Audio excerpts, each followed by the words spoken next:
Hi hello மக்களே, வணக்கம். இன்றைக்கி நம்ம என்ன வீடியோ பார்க்குறோன்னு பார்த்தீங்கன்னா, நம்ம தோட்டத்தில் வச்ச ஏலக்காய் செடி, இஞ்சி செடி, அப்புறம் கிராம்பு செடி, மிளகு செடி, இதெல்லாம் அந்த கேரளா மலைப்பிரதேசங்களில் வர்றதுங்க. அதெல்லாம் ஓரளவுக்கு நம்ம இங்கே நட்ட கிளைமேட்டுக்கு எப்படி வந்திருக்குன்னு கொஞ்சம் பார்க்கலாம். இது ஏலக்காய் செடிங்க. உரம் போட்டதும் நல்லா கருகருன்னு இருக்குது, ஆனால் வளர்த்தி தான் இல்லை. இது கிராம்பு செடிங்க. கிராம்பு செடி பார்த்திங்கன்னா நல்லா 2 இலையோட ஆன்லைனில் வாங்கி வச்சது, ஆனால் 2 இலையோட வச்சு இப்போ நல்லா துளுத்து வந்துடுச்சு. அப்புறம் பார்த்திங்கன்னா இது இஞ்சி பாருங்கள், நல்லா மேலே மேடு போட்டு மண்ணை நல்லா மேடு பாத்தி மாதிரி போட்டு நல்லா அங்கே பாருங்கள் நட்டு வச்சது எல்லாமே முளைச்சிருச்சுங்க. 40 நாள் கூட ஆகலைங்க. ஆனால் இது விதை இஞ்சி கூட இத்தனைக்கு இல்லை. கடையில் வாங்கி நம்ம குழம்புக்காக வீட்டுக்கு வச்சுருந்தது தான். ஆனால் பார்த்திங்கன்னா எவ்வளோ அழகாக முளைச்சிருக்குன்னு பாருங்கள். இது பீன்ஸ் செடிங்க. 4-5 பீன்ஸ் செடியுமே நட்டு விட்டேன், அது நல்லா வளர்ந்து வந்திருக்கு. இது அவரை, இது செடி அவரைங்க.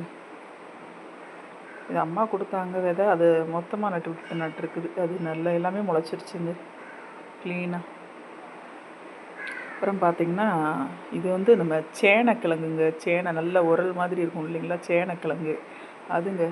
இதுவும் 2 ஒரு வீட்டுக்காக குழம்புக்கு வாங்கிட்டு வந்ததை போய் கட் பண்ணி நட்டு வச்சேங்க, 2 பீஸ் 3 பீஸாக. இது நம்ம சேம்பு தாங்க. சேம்பு நம்ம அங்கேருந்து மாற்றி இங்கே நட்டோம் இல்லைங்களா, நல்லாவே வந்திருக்குது. அதிலிருந்து கிழங்கு எடுத்து கொஞ்சம் அந்த பக்கமே நட்டு வச்சோம் பாருங்கள், அதுவுமே எப்படி வந்திருக்குன்னு. அதுவுமே நல்லா வந்திருக்குங்க. நிறைய பக்கக்கிளைகள் விட்டு வந்திருக்குது.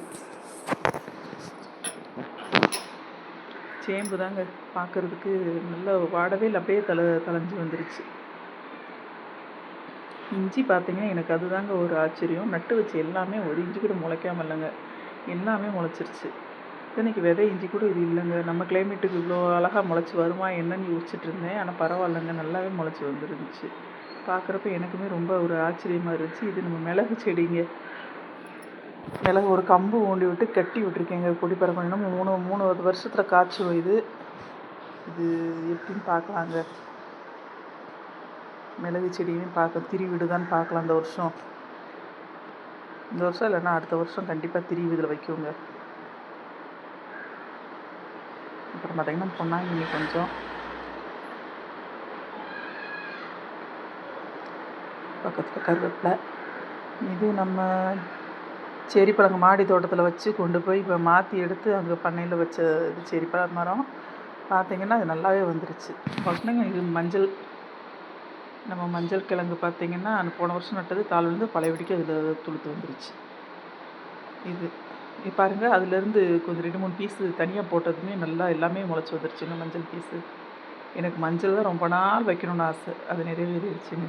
அப்புறம் பார்த்திங்கன்னா நம்ம மாதுளை, என்னடா பிஞ்சு விடலை, பிஞ்சு விழுந்துருன்னு நினச்சோம். ஒரு பிஞ்சு அதில் இருக்குங்க. மருந்து அடித்ததுனாலே என்னென்னு தெரியல, மருந்து அடித்து உரம்லாம் போட்டோம், அதனால பார்த்திங்கன்னா நல்லாவே வந்துருச்சுங்க. ஒரு பிஞ்சு விட்டுருக்கு, பார்க்கலாம். அது அணில் சாப்பிடுதோ என்னென்னு தெரியல, பார்க்கலாங்க. பார்க்குறதுக்கு நல்லா அழகாக இருந்துச்சு. எப்படா பிஞ்சு இதில் விடும்னு இருந்துச்சு. இதுவுமே நம்ம மாடி தோட்டத்தில் வச்சுருந்தது தாங்க. மாடி தோட்டத்தில் வச்சுருந்தது கீழே கொண்டு போய் வச்சோம். வேறு போக ரொம்ப பெருசாக இருக்கும், தரையில் வச்சிடணும் நல்லா வரும் அப்படின்றதுக்காக தோட்டத்தில் போய் வச்சோம்.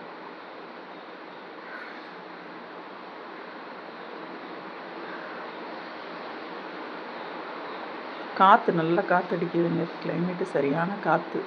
அதனால் செடியெல்லாம் ஒரு மாதிரி அரண்டு போன மாதிரியுமே இருக்குது. காற்று அடிக்க எவ்வளோதே நம்ம தண்ணி விட்டாலும்.